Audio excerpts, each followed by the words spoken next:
I hope you rot in there, you worthless old hag. And when you're finally dead, I'm selling this house and taking a cruise with your money. My daughter Melissa screamed these words through the storage room door, while her boyfriend Mark laughed in the background, clinking beer bottles as they celebrated my imprisonment. I could hear them discussing which cruise ship to book while I lay on the concrete floor, my surgical stitches bleeding through my nightgown, surrounded by Christmas decorations that would never again see the light of day. The smell of their barbecue drifted under the door, the first food smell I detected in 4 days, while I survived on drops of condensation from a leaky pipe above my head. I'm Clara Johnson, 82 years old, and until 3 weeks ago, I was a proud retired nurse who spent 40 years saving lives at Orlando General Hospital. I had raised Melissa as a single mother after her father abandoned us, working double shifts to pay for her college, her wedding, even her down payment on this very house, where she now kept me prisoner. I thought blood was thicker than water, that the love I poured into her would come back when I needed it most. But as I lay there listening to her plan my funeral while I was still breathing, clutching the secret cell phone I'd hidden in my underwear, I realized that my sweet daughter had become a monster. And she was about to learn that this old nurse still had some fight left in her. But here's the sick part. Just 6 months before she locked me in that storage room, Melissa had cried real tears while hugging me at my retirement party, telling everyone how I was the best mother in the world. The same hands that would later shove moldy bread through the door crack had once held mine while she promised to love me forever. I need you to understand the depth of this betrayal, because what she did wasn't just evil, it was calculated, premeditated destruction of the woman who'd literally given her life. I raised Melissa alone in my little house on Magnolia Street after her father abandoned us for his secretary when she was 8. While other mothers complained about their kids, I was working 3 jobs: day shifts as a trauma nurse, evening shifts at the urgent care clinic, and weekend shifts at the nursing home, all to pay for her private school, her cheerleading uniform, her college tuition. I'd collapse in my car between shifts, eating vending machine sandwiches and crying from exhaustion. But I never let her see my pain. The girl who would later starve me used to wake me up with breakfast in bed on Mother's Day, telling me I was her hero. When she graduated nursing school, she sobbed on stage and dedicated her diploma to the strongest woman I know, my mom who sacrificed everything. I thought raising her to be strong meant she'd protect me when I got old.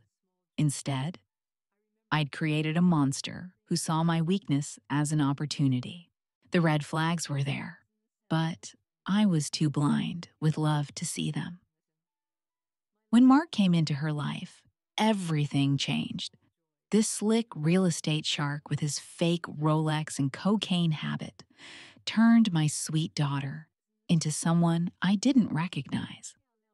She'd roll her eyes when I talked about my patients, interrupt me during family dinners, and worst of all, she started looking at me like I was already dead. But when they needed money for their business, suddenly I was the best mom ever again. Like a fool, I signed over my house as collateral for their loan. I emptied my retirement account to fund their dreams. When my hip surgery came up, Melissa's performance was Academy Award worthy. Mom, after everything you've done for me, let me take care of you now. She even redecorated their guest room with flowers and told the neighbors how excited she was to pamper her mother.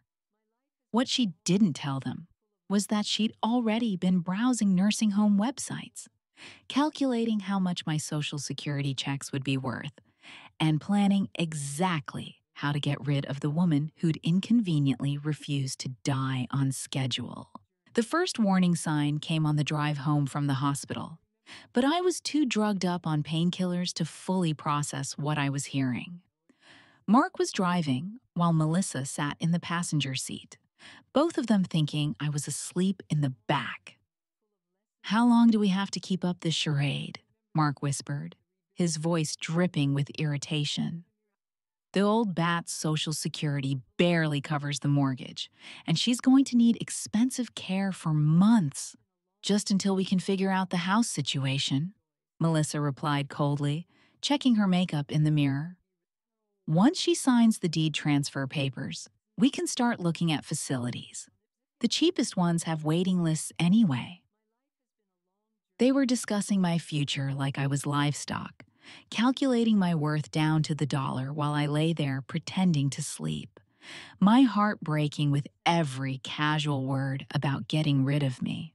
When we arrived at their house, the house I'd helped them buy, something was immediately wrong. The guest room they'd supposedly prepared for my recovery had been stripped bare. No flowers, no welcome signs, just a musty mattress on the floor and a card table with a broken leg.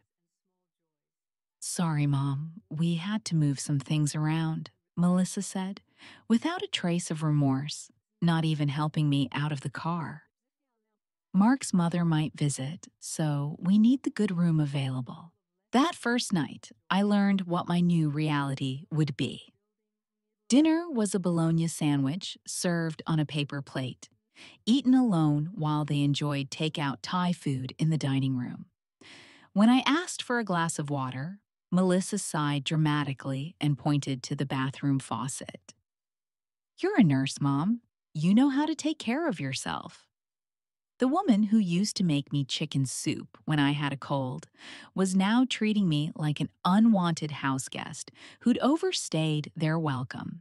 But the real shock came when I tried to access my own bank account to buy groceries. My debit card was declined.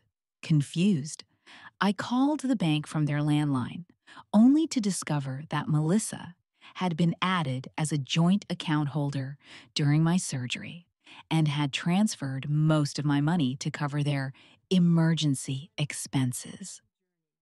When I confronted her about it, her mask slipped completely for the first time. "You signed the papers, Mom," she said, with a smile that didn't reach her eyes. "Besides, you're living here rent-free now.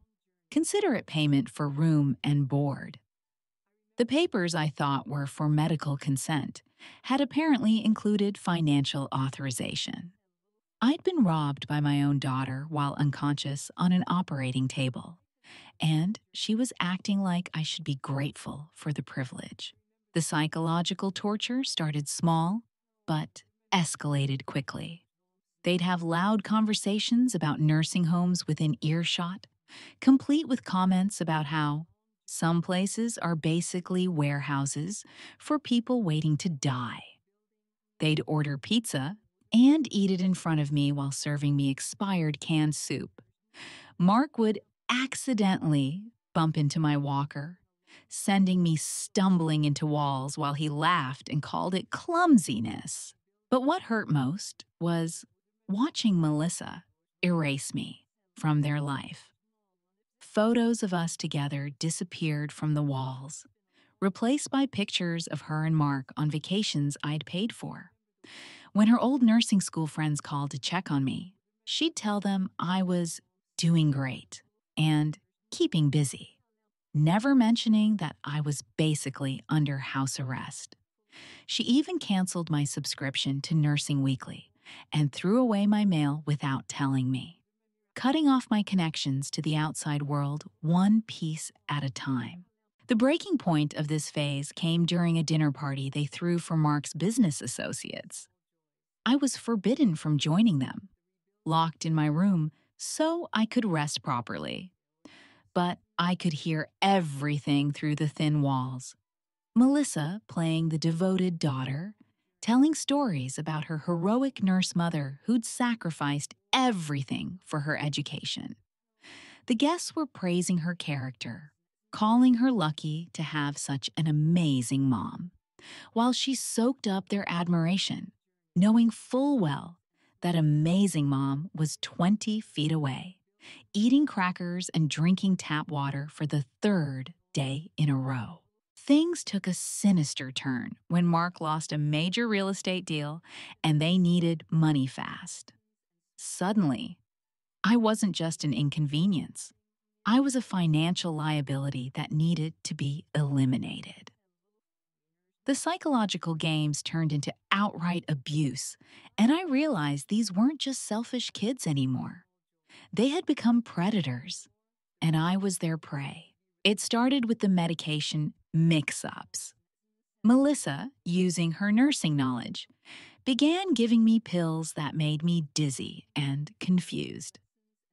"It's just your pain medication, Mom," she'd say sweetly while handing me double doses. That left me barely conscious for hours. When I complained about feeling sick, she'd roll her eyes and tell Mark loud enough for me to hear, "She's getting senile. We might need to consider a memory care facility soon." The physical neglect became systematic and cruel. They moved me to the storage room after claiming there was a leak in my room that never got repaired. This windowless space, barely 6 feet by 8 feet, became my prison. The concrete floor was freezing. The single bare bulb burned out after 2 days, and they never replaced it. My meals became stale bread ends and tap water, delivered once a day like I was a caged animal. But Mark took the cruelty to a new level. He started bringing his drug dealer friends over for poker games, and they'd use my storage room wall as target practice with rubber balls, laughing every time I cried out. "Oops, did we wake the corpse?" He'd shout while his buddies high-fived and snorted cocaine off my old medical textbooks. They treated my suffering like entertainment, placing bets on how long I'd last without proper food or heating. The financial theft escalated when they forged my signature on legal documents. Using Melissa's access to medical records, they created fake doctor's reports claiming I had dementia and was incompetent to manage my affairs. Then they transferred the deed of my house to their names, sold my car, and cashed out my remaining retirement fund. When I discovered what they'd done and threatened to call the police, Melissa's response chilled me to the bone. "Who's going to believe a crazy old woman with documented dementia over a respected nurse and businessman?" She laughed, waving the forged medical reports in my face. "Besides, if you cause any trouble, we'll have you committed to a state mental facility." Do you know what happens to old people in those places, Mom? They disappear, and nobody asks questions. The neighbors started noticing something was wrong when they stopped seeing me in my garden or at the mailbox. Mrs. Henderson from next door actually knocked on the door asking about me. But Melissa had her story ready. "Mom's been having some confusion and aggression issues," she told her with fake concern. "The doctor says it's better if she stays inside where she's safe." She even showed Mrs. Henderson the forged medical documents, playing the part of the devoted daughter, dealing with a difficult parent. Meanwhile, I was deteriorating rapidly. The lack of proper food, medication, and warmth was destroying my body. My surgical wound became infected from the dirty conditions. But when I begged for medical attention, they just gave me expired antibiotics and told me to stop being dramatic. My weight dropped 20 pounds in 3 weeks, and I could feel my strength leaving me with each passing day. The cruelest part was how they documented my decline. Mark would take photos of me at my worst moments, confused from the wrong medications, dirty from not being allowed to shower, weak from malnutrition, and save them as evidence of my deteriorating mental state. They were building a case to prove I was incompetent, while simultaneously creating the conditions that made me appear that way. But their biggest mistake was underestimating the woman who'd survived 40 years in emergency medicine. Even as my body was failing, my mind was still sharp enough to recognize what they were doing. And during one of their poker nights, when they were too drunk and high to notice, I managed to retrieve the old cell phone I'd hidden in my underwear before the surgery, my one connection to the outside world, and my only hope for survival. The breaking point came on a sweltering August night when I overheard the conversation that shattered any remaining illusions about my daughter's humanity. Mark and Melissa were in the kitchen, drunk on expensive wine bought with my stolen money, discussing their final solution to the Clara problem. What I heard through that thin storage room wall will haunt me forever, but it also gave me the strength to fight back. The insurance policy is worth more if she dies here than in a facility, Mark was saying, his voice slurred but calculating. Natural causes, old age, complications from surgery. Who's going to question it? Especially with all the medical documentation we have about her declining mental state. Melissa's laugh was like ice water in my veins. The beauty is, she's already so weak that if we just forget to check on her for a few days, nature will take its course. We can say we thought she was sleeping peacefully. She paused, and I could hear the clink of wine glasses. Then we sell this house, pay off our debts, and take that European cruise we've been planning. No more dealing with a burden who should have died on that operating table anyway. What if someone asked questions? Mark worried. The neighbors, her old hospital friends? Please, Melissa scoffed. I'm a respected nurse. You're a successful businessman. We have medical records showing she was delusional and aggressive. We'll be the grieving daughter and son-in-law who did everything we could for a difficult elderly parent. People will feel sorry for us, not suspicious. They were planning my murder. My own daughter, the baby I'd rocked to sleep through countless fevered nights, was calmly discussing the best way to let me die, while stealing my life insurance money. But the most chilling part was how matter-of-fact they sounded, like they were planning a dinner menu instead of a human being's death. That's when my survival instincts kicked in completely.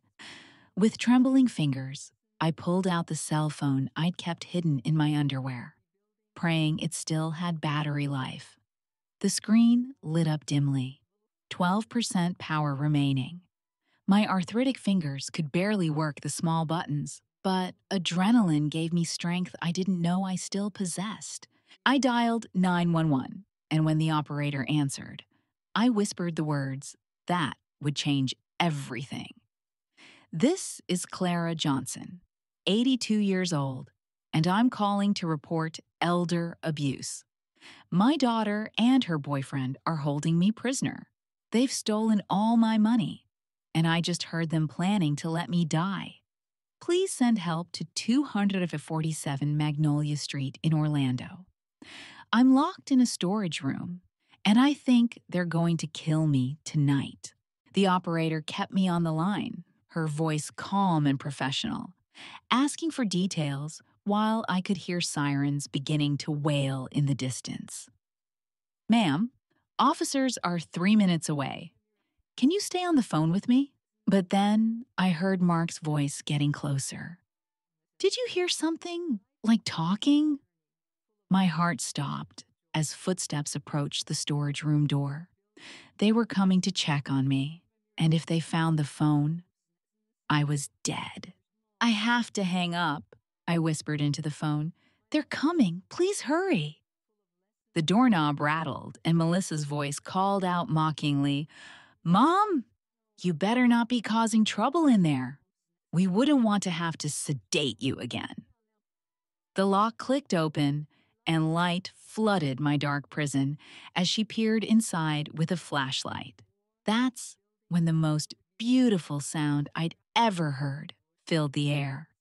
The Orlando Police Department announcing their arrival with authority that cut through the night. "This is the police. Open the door immediately." The look of pure terror on Melissa's face as those sirens screamed up the driveway was worth every moment of suffering I'd endured. The daughter who thought she could murder me with impunity was about to learn that her mother still had some fight left in her. As the police flashlights swept through that storage room and Officer Ramirez knelt beside me, asking if I was okay, something powerful awakened in my soul. For the first time in months, I wasn't a victim anymore. I was a survivor, and I was about to make sure the world knew exactly what kind of monsters my daughter and her boyfriend really were. "Ma'am, can you tell us what happened here?" Officer Ramirez asked gently, his voice filled with the kind of compassion I hadn't heard in so long that it almost broke me. Behind him, I could see Melissa and Mark in handcuffs on the front lawn, surrounded by neighbors who'd come out to see what all the commotion was about. Melissa was crying crocodile tears, already starting her performance as the misunderstood daughter. But I was done being quiet, done protecting people who wanted me dead, done being the sweet, forgiving mother who always gave everyone the benefit of the doubt. As they helped me out of that hellhole, wrapped me in a blanket, and loaded me into an ambulance, I made a decision that would change everything. "Officer," I said, my voice stronger than it had been in weeks, "I want to press full charges against both of them. Elder abuse, financial fraud, false imprisonment, attempted murder. Everything you can make stick. And I want to make sure this story gets told so that other families know what these monsters are capable of." The paramedic checking my vital signs gasped when she saw the extent of my condition. 23 pounds underweight, infected surgical wounds, dehydration, and signs of systematic medication abuse. "How long were you kept in these conditions?" she asked, documenting everything with photos that would later be used as evidence. 3 weeks of hell," I replied, looking directly at Melissa as she screamed at the officers about how I was mentally incompetent and making false accusations. "But I remember every single detail, and I'm going to make sure everyone knows what really happened here." That's when Ms. Green from Adult Protective Services arrived, a tough-looking woman in her 50s who took one look at the situation and immediately got to work. "Mrs. Johnson, I'm here to make sure you're protected, and that justice is served," she said firmly. "Would you be willing to go on record with a full statement about what these people did to you?" "Absolutely," I said, without hesitation. "And I want the media involved. I want every news station in Orlando to know that elder abuse is real. It's happening in middle-class neighborhoods, and the perpetrators aren't always strangers. Sometimes they're the children you raised, the ones you trusted with your life." As we drove away from that house of horrors, I watched Melissa being loaded into the police car, still maintaining her innocent act for the growing crowd of neighbors. But Mrs. Henderson, the neighbor who'd asked about me, was pointing at the police car and talking animatedly to the other residents. The truth was already spreading. "Ma'am," Officer Ramirez said from the front seat, "I've been doing this for 15 years, And I've never seen someone show as much courage as you did tonight. That phone call saved your life. No, I corrected him, feeling a strength I hadn't felt since before my surgery. That phone call did more than save my life.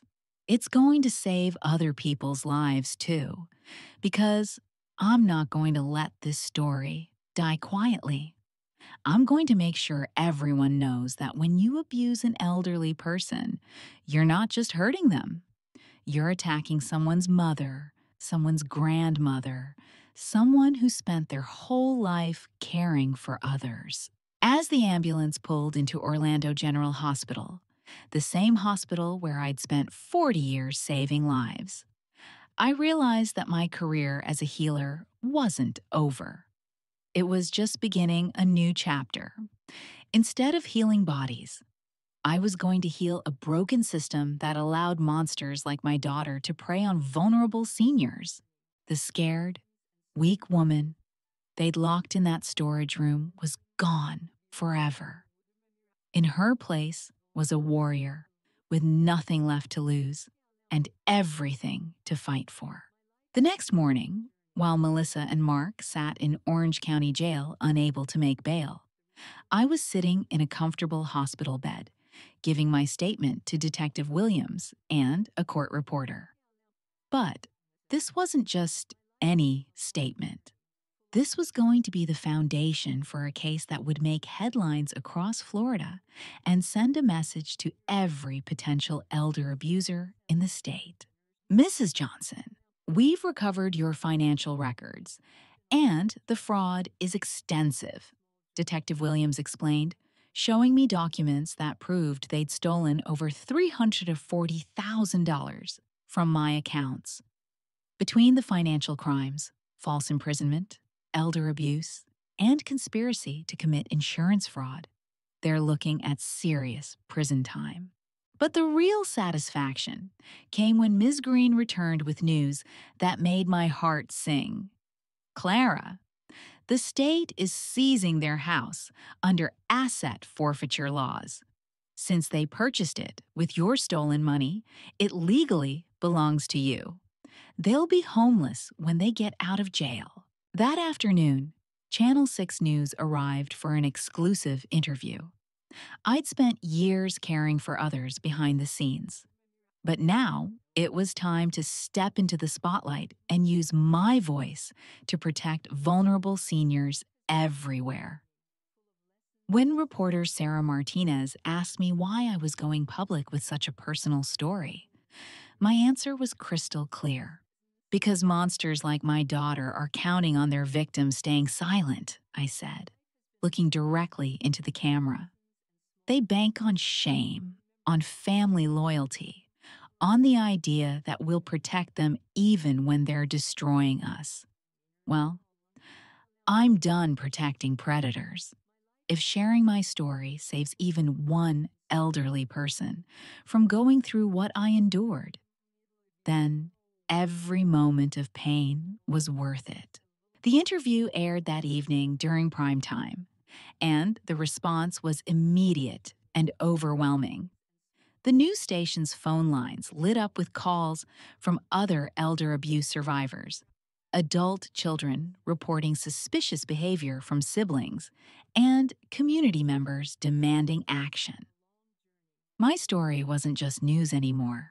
It was a movement. Within 48 hours, 3 other families in Orlando came forward with similar stories of financial abuse by adult children. The district attorney's office announced they were forming a special elder abuse task force, with my case as the flagship prosecution. Melissa and Mark weren't just facing individual charges anymore.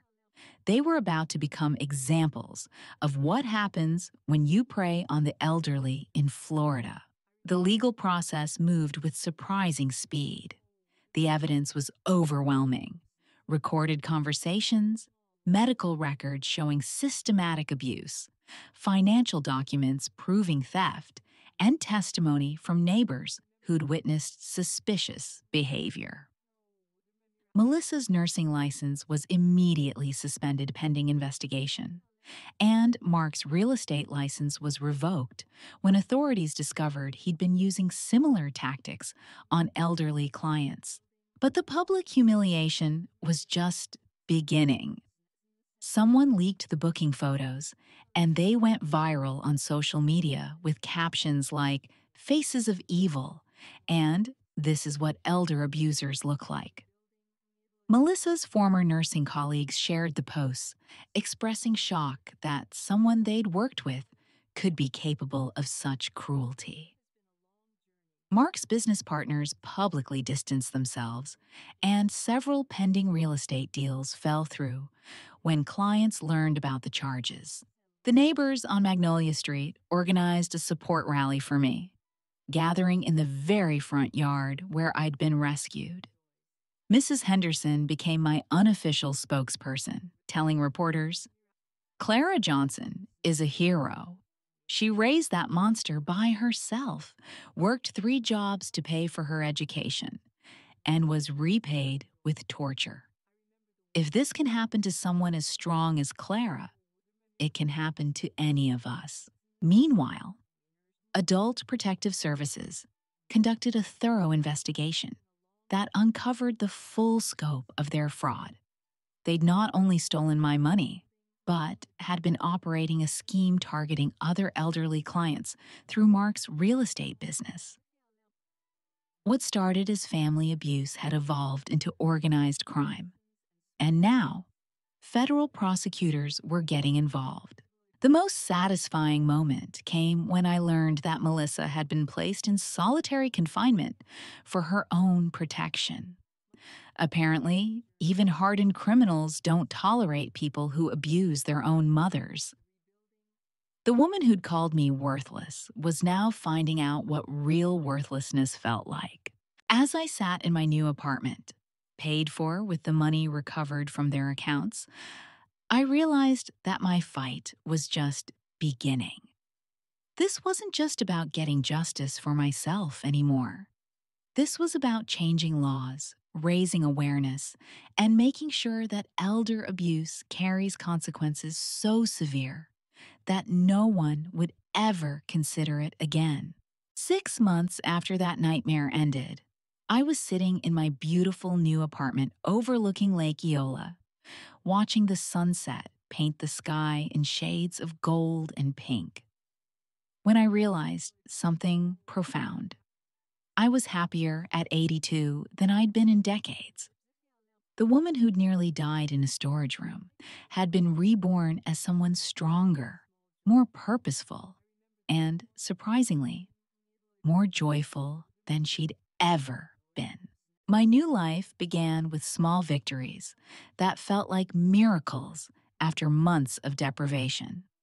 That first hot shower in my own bathroom, where I could stand under the water for as long as I wanted, without someone banging on the door.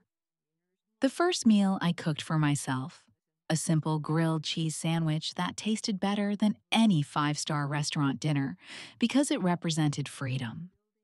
The first night, I slept in a real bed with clean sheets and no fear of someone barging in to torment me. But the real healing came when I started volunteering with the Elder Abuse Prevention Program that had formed as a direct result of my case. 3 times a week, I'd visit seniors in similar situations, sharing my story and letting them know they weren't alone.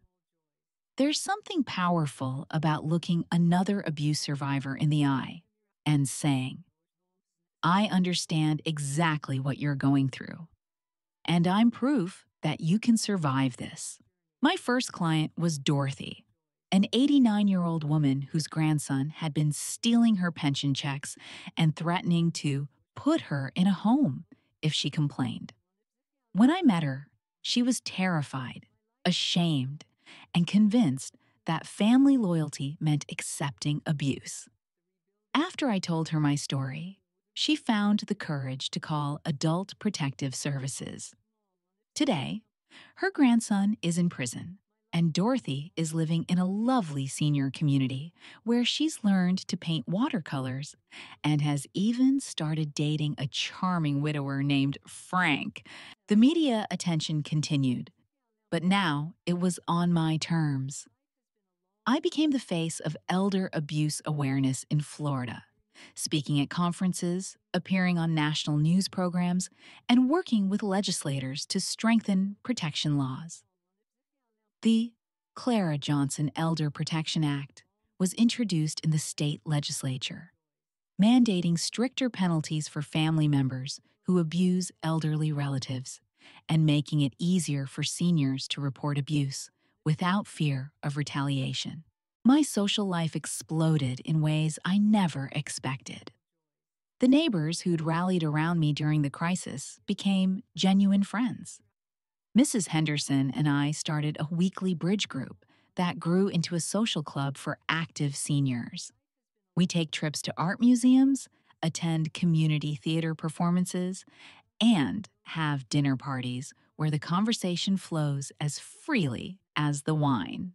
At 82, I was discovering friendships deeper than any I'd had in my younger years. The financial recovery was almost complete. The state had seized not just the house, but Mark's entire real estate portfolio, which turned out to be worth over $2 million, built on fraud against elderly clients.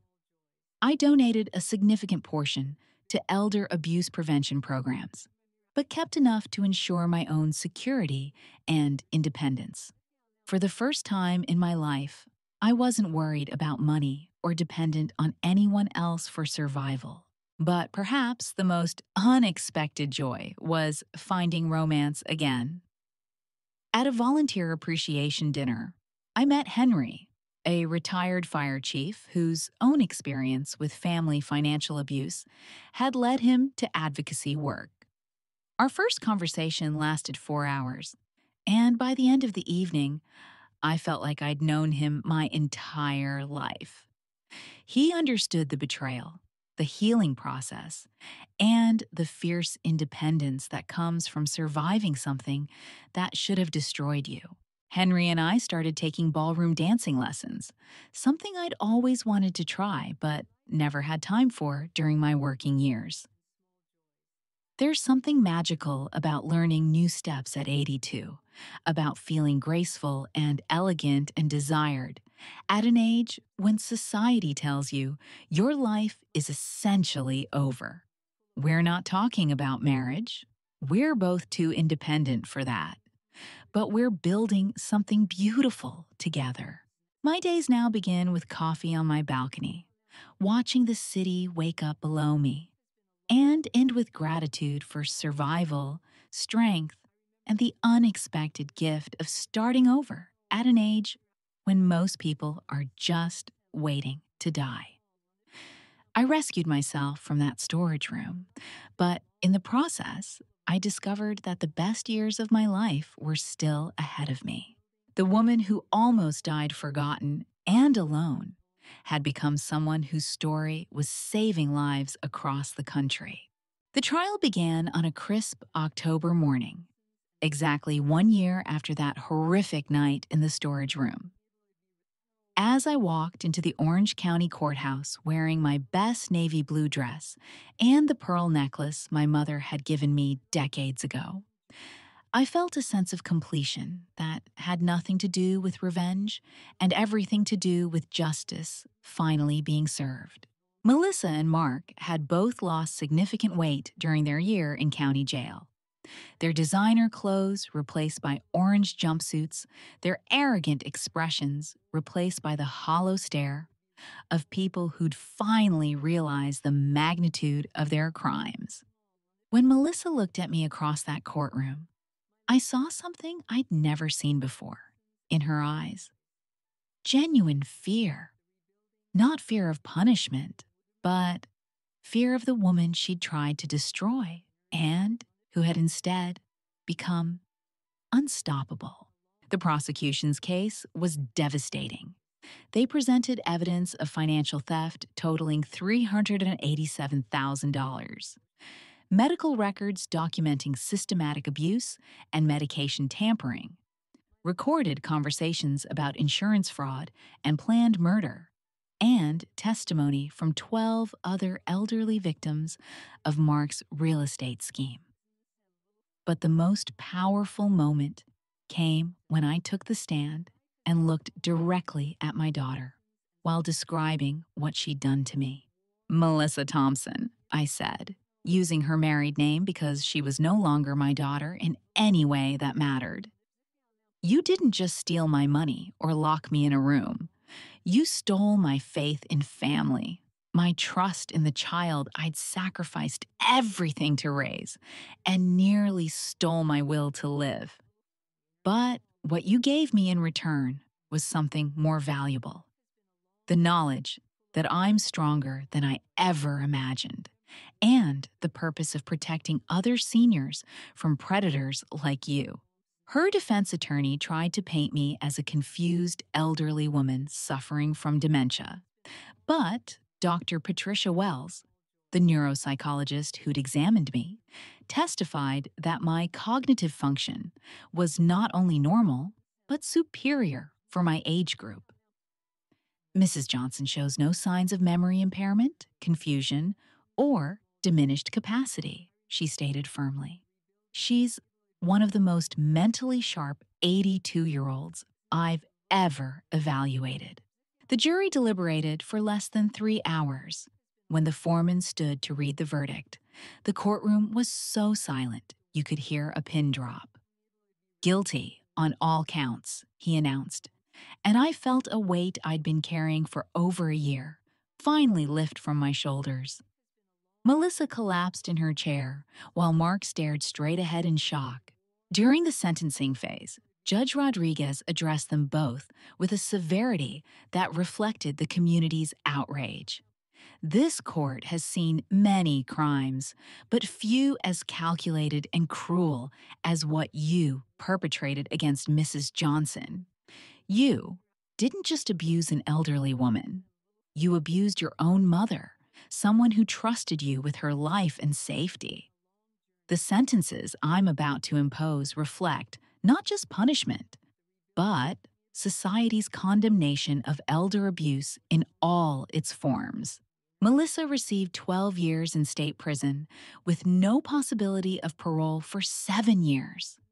Mark got 15 years due to his extensive fraud scheme against other elderly victims. They would also be required to pay full restitution to all victims, and, upon release, would be permanently barred from working in any capacity involving vulnerable populations. But the real victory wasn't their imprisonment. It was what had grown from my survival. The Elder Abuse Prevention Program I'd helped establish had assisted over 200 families in the past year. The Clara Johnson Protection Act had passed unanimously and become a model for other states. 3 documentary filmmakers had contacted me about telling my story on a national level. As I stood on the courthouse steps surrounded by reporters, advocates, and the friends who'd become my chosen family, I realized that my life's most important work hadn't been those 40 years as a nurse. It had been this past year of healing, fighting, and refusing to let evil win.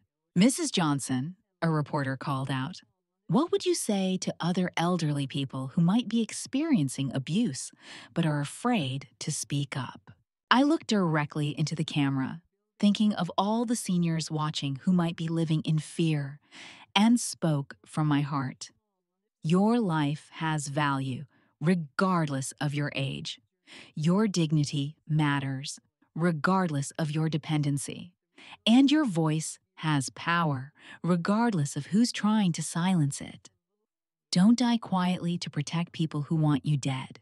Fight back, speak up, and remember that it's never too late to save yourself. 6 months later, Melissa sent me a letter from prison, the first communication we'd had since her arrest. It wasn't an apology. It was a rambling justification of her actions and a plea for me to visit her. I read it once, then threw it away without a second thought. The daughter I'd raised was gone, if she'd ever really existed at all. I had no interest in mourning someone who'd tried to murder me. My new family was made up of people who'd chosen to love me, not people who felt obligated by blood.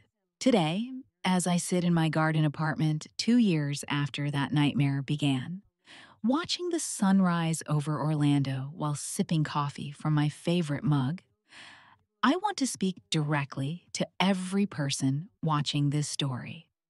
Whether you're a senior citizen yourself, an adult child, or someone who cares about the elderly in your community, you have the power to prevent tragedies like mine from happening to others.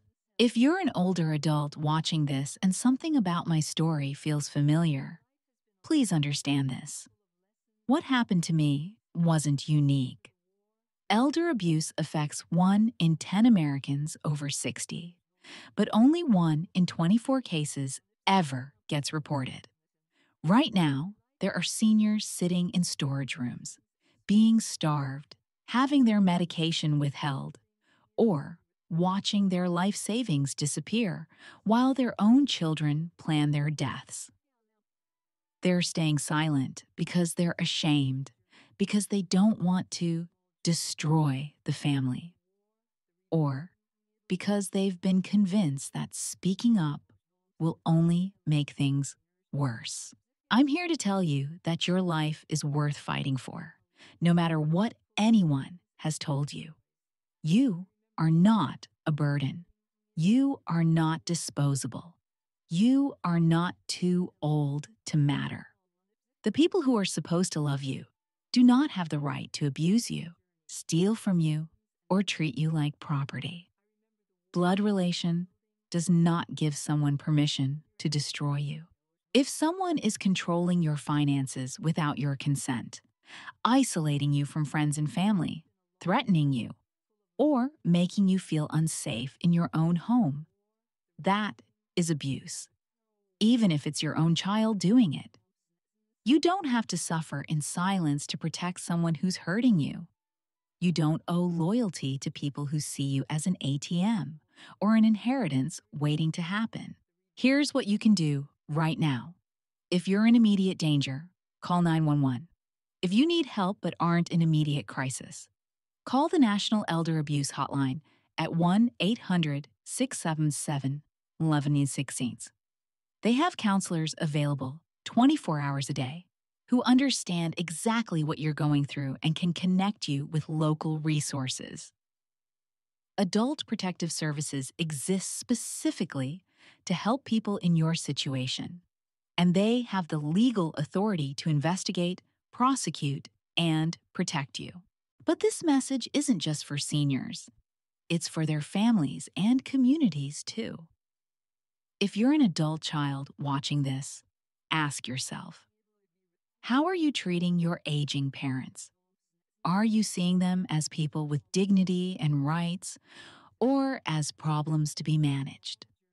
Are you involving them in decisions about their lives, or making choices for them because it's more convenient?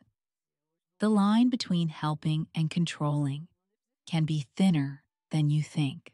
And if you're a neighbor, friend, or community member who suspects elder abuse, you have a moral obligation to act. Don't assume someone else will handle it. Don't convince yourself it's not your business. That elderly person who suddenly stopped appearing in public, whose adult children won't let you visit them, who seems confused or frightened when they used to be sharp and confident. They might be crying out for help in the only way they can. The power to stop elder abuse doesn't lie with law enforcement alone. It lies with communities that refuse to turn a blind eye to suffering. It lies with adult children who choose compassion over greed. It lies with seniors who refuse to die quietly to preserve family secrets. My story could have ended very differently.